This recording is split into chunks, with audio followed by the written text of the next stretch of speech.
Hey, it's Shannon Ballard. If you enjoy Southern Mysteries, you can hear more when you join me on Patreon. As an independent podcast, your support makes it possible for Southern Mysteries to continue. As a thanks for joining, there are options to hear ad-free episodes, access more than 60 episodes of the Southern Mysteries archive, and previous patron-exclusive podcasts. Plus, you can join and hear the new patron-exclusive Audacious podcast, featuring scandalous and shocking crimes in American history. Special thanks to my new generous patrons who help make the show possible.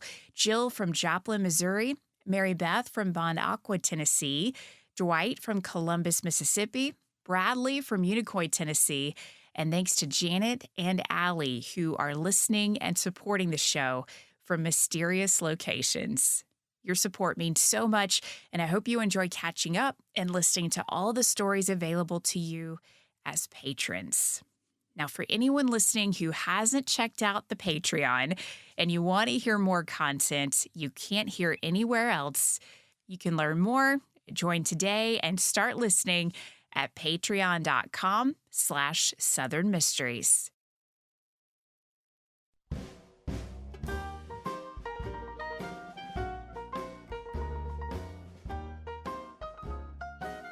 On December 11th, 1926, a small-town bank near Austin, Texas, was robbed at gunpoint by 21-year-old college student Rebecca Bradley.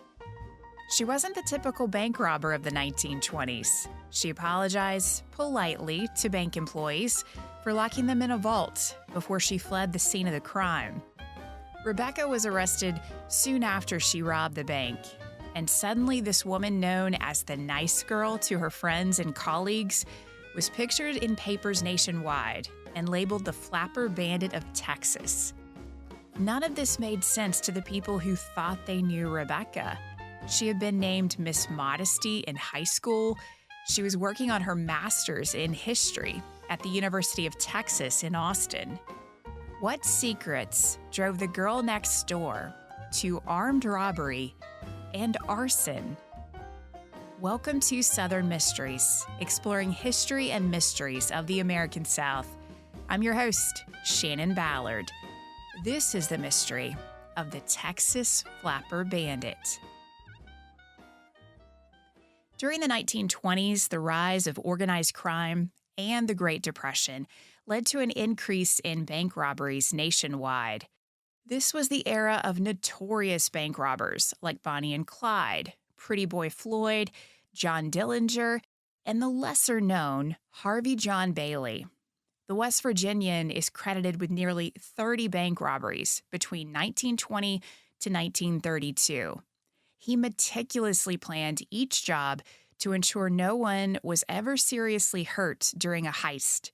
Bailey netted more than $1 million and was dubbed the Dean of American Bank Robbers.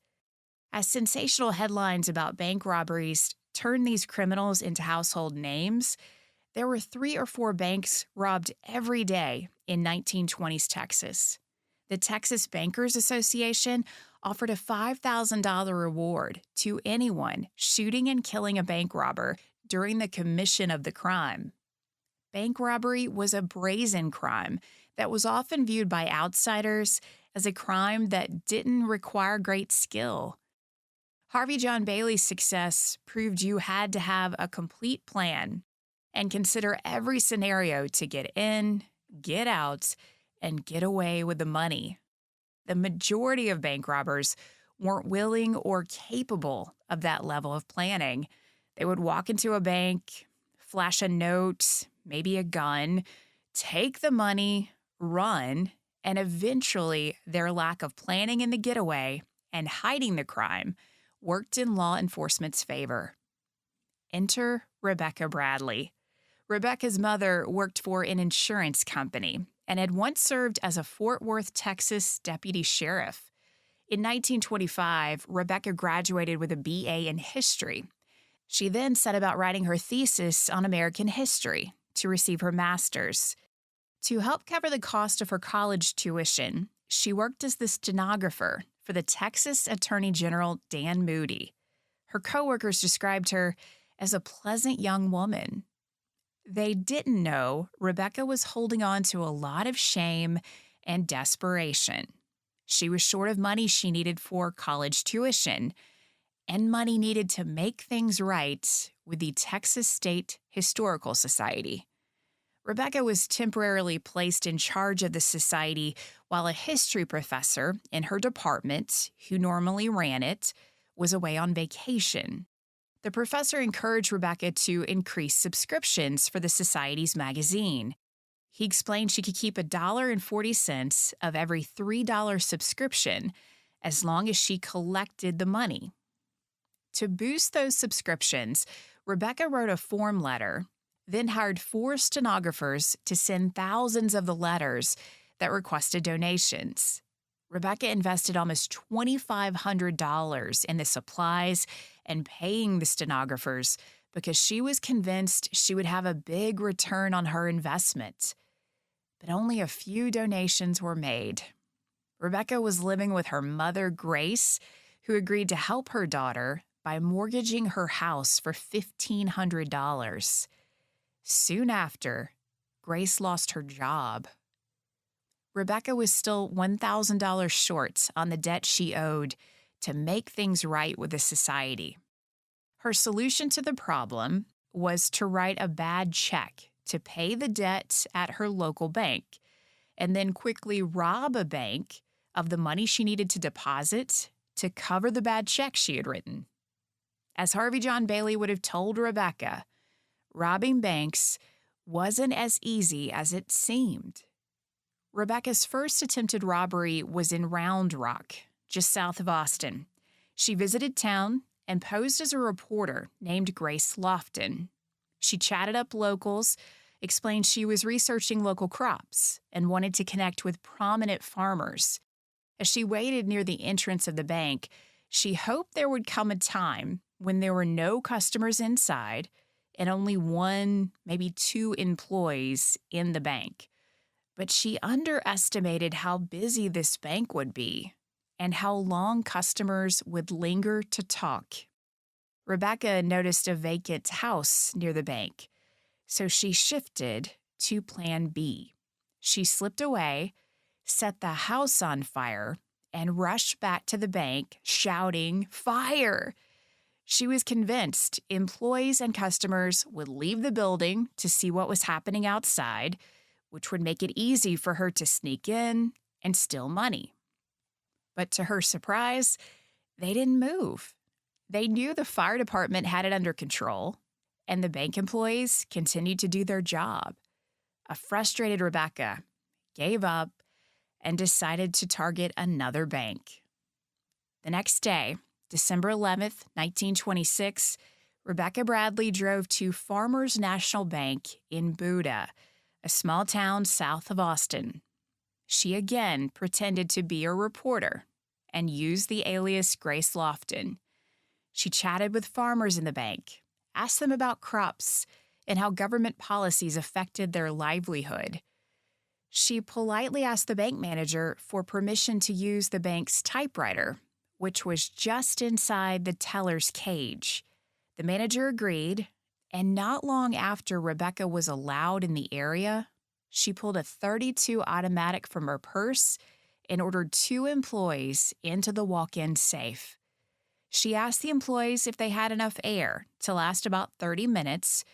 When they said yes, she closed the door and stole $1,000 in $5 bills, the exact amount needed to cover her bad check at the bank in Austin. The bank employees found a screwdriver they were able to use to jimmy the lock and pry the door open. They escaped just minutes after Rebecca fled in her Ford Model T coupe. The employees reported the robbery to law enforcement with a description of the bank robber, a woman between 18 to 20 years old, approximately 5'2", 115 pounds, with a pretty round face, and she was fashionably dressed. Thanks to witnesses who saw the woman fleeing the scene, they had her license plate number, 810863. Rebecca drove towards Austin on back roads, where she ran into trouble when her Model T got stuck in mud. A local farmer helped her pull the car out of the mud, and she hit the road again. When she arrived in Austin, she mailed the gun and the money to her university post office box, then dropped her car off at a car wash before she returned to her mother's home. An Austin policeman patrolling the area around the car wash noticed the Model T coupe and stopped to check the license plate number. Every officer in the region was on alert to look for that model car with a license plate 810863. The officer waited at the car wash, and when Rebecca returned to pick up her car around 5 p.m., she was greeted by that officer and several others who promptly arrested her.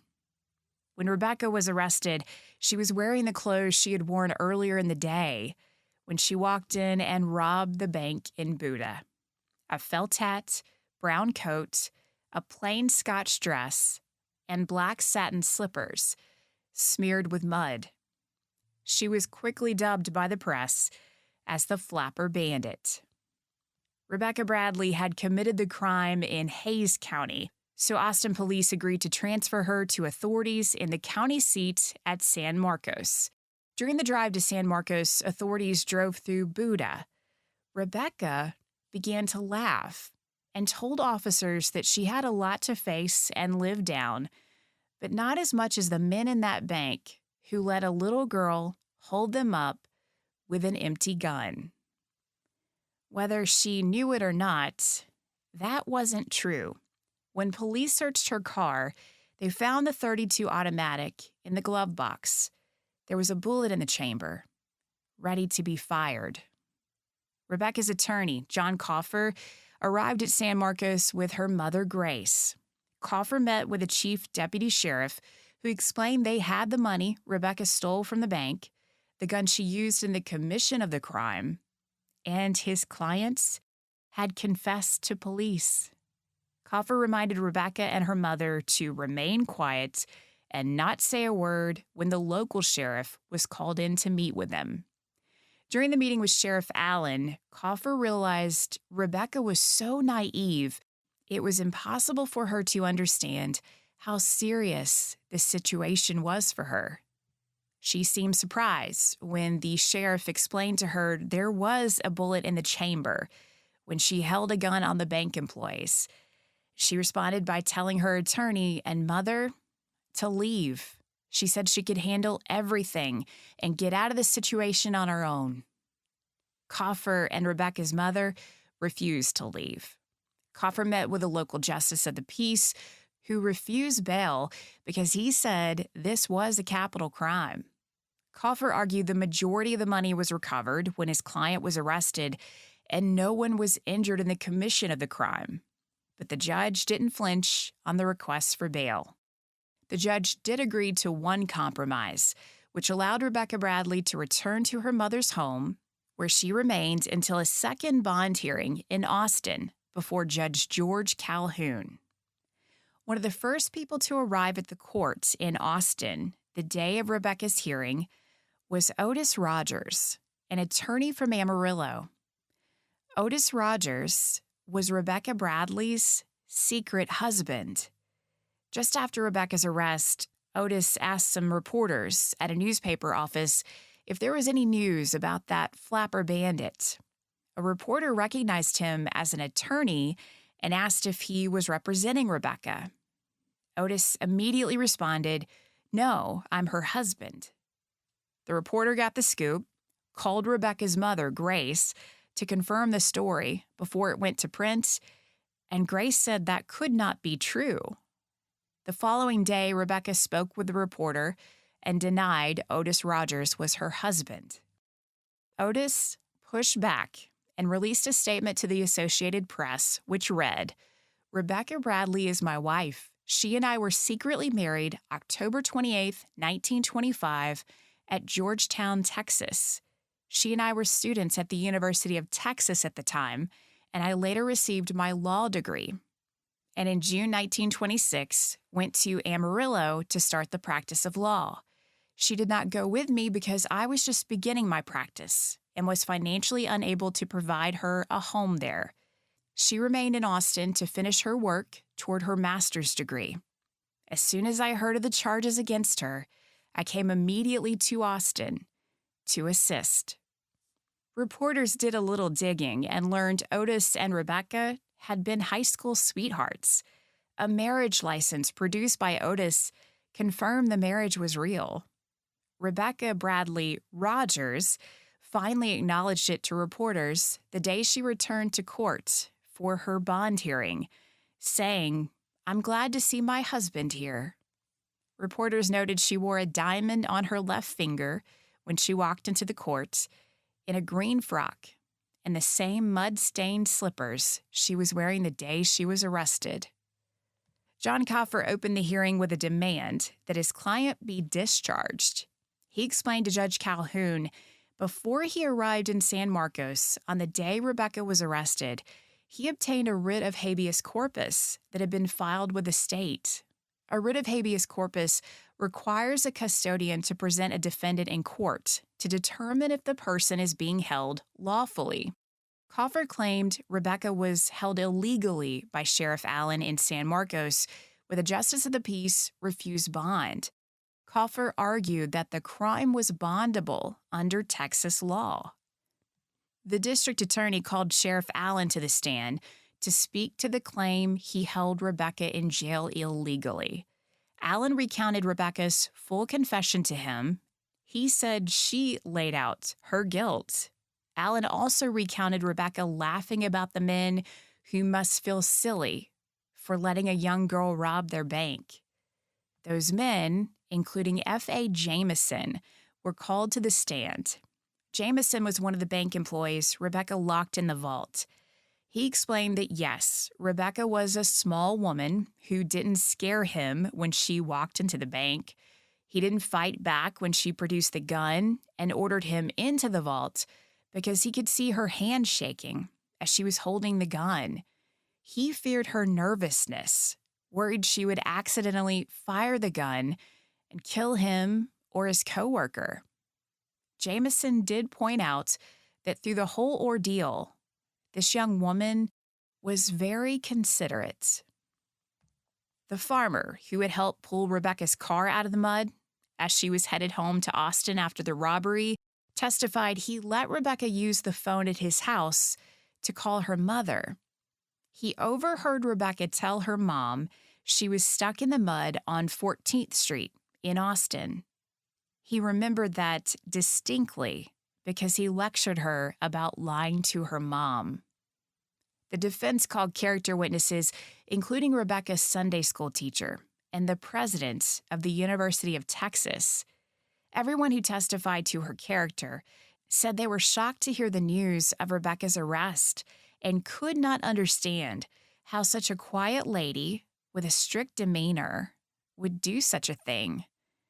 John Coffer closed the hearing with a request that bail be set at $2,000. Judge Calhoun agreed to bail, but set it at $5,000.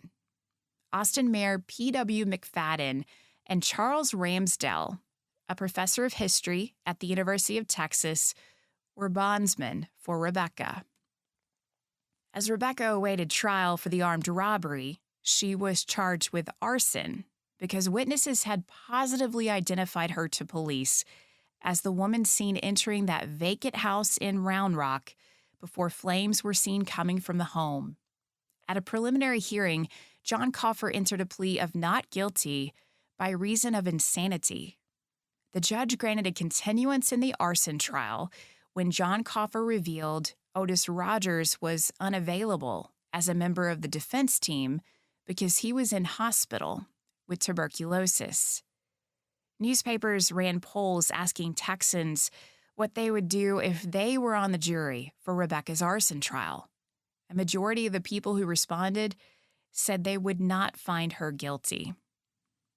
By September 1927, Otis recovered to the point he was able to be carried into court on a cot. He helped John Coffer argue Rebecca's innocence.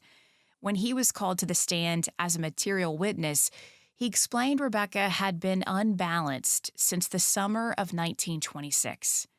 She had seen 3 psychologists who diagnosed her as dementia precox. In 1920s, doctors described this as a type of early dementia, which made a person unable to determine right from wrong and at times suffer from delusions. Today, it's known as schizophrenia. The prosecutor argued the only condition Rebecca Bradley suffered was the disease of being a criminal who got caught.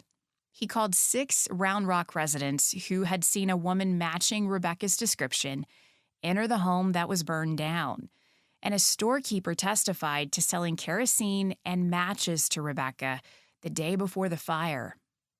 Otis Rogers called expert witnesses to the stand to testify Rebecca was, at times, irrational and overall unbalanced. During deliberation, the jury was conflicted. They could not come to a unanimous decision. The judge was forced to declare a mistrial. Soon after, the judge overseeing Rebecca Bradley's bank robbery trial granted a motion for a change of venue because the state found it hard to find jurors. The trial started in LaGrange, Texas, on December 5, 1927. John Coffer presented the best defense possible for Rebecca: insanity. The jury in the bank robbery trial had no problem getting to a unanimous verdict: guilty. Rebecca Bradley was sentenced to 14 years in prison. Coffer filed an appeal and got Rebecca a new trial. At trial, most of the same testimony was heard by the jury, but one witness made a statement that changed everything. Bank employee F.A. Jameson changed his mind about the robbery and changed his mind about Rebecca. He testified that based on his observations of Rebecca in her previous trials and her demeanor when she was robbing the bank, he was now convinced Rebecca had no idea how serious the act of armed robbery was. This changed everything for the jury deliberation. Some members of the jury who were close to voting guilty before that testimony could not make the call at deliberation. The judge ordered the jury to continue with deliberations twice, but in the end, they were deadlocked, and the judge declared a mistrial.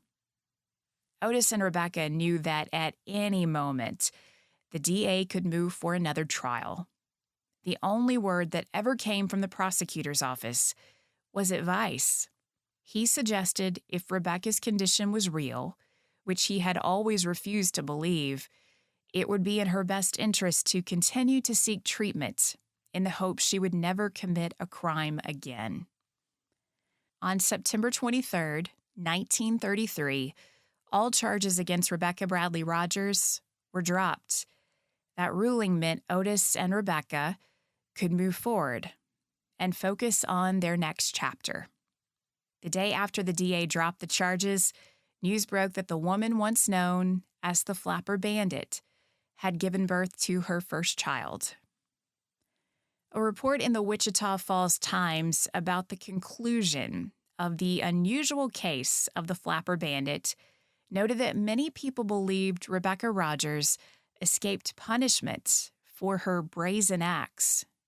But some members of the public felt Rebecca having to endure several trials and the shame of her mental health struggles being shared with the world was punishment enough. The Wichita Falls Times report ended with a lesson the reporter said could be drawn from this unusual chapter in Texas crime. The biggest lesson was any woman who commits a crime should have a good lawyer for a husband.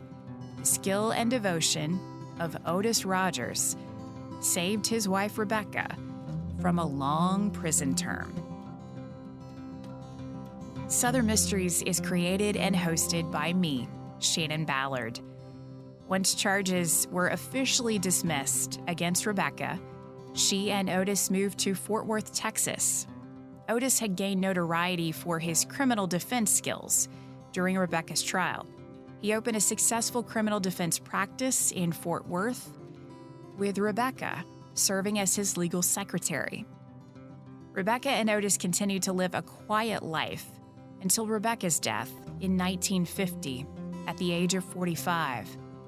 She may have been known as the Flapper Bandit in the 20s and early 30s, but her obituary never mentioned that.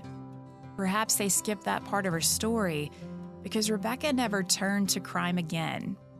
She lived a simple life devoted to work and family. Within a year of Rebecca's death, Otis Rogers passed away at the age of 48. His obituary praised him as a little giant of Texas courts, which made it hard to ignore the case that brought him notoriety and respect: his defense of his wife, the Flapper Bandit. You can find sources for this episode in the show notes and learn more about the show at southernmysteries.com. And remember, you can join me on Patreon to support the show and hear bonus content you can't hear anywhere else at patreon.com/southernmysteries. Another way to support the show and help more people discover it among the crazy algorithms in the podcast world is to rate and review Southern Mysteries where you're listening. I appreciate that and appreciate you for listening to Southern Mysteries.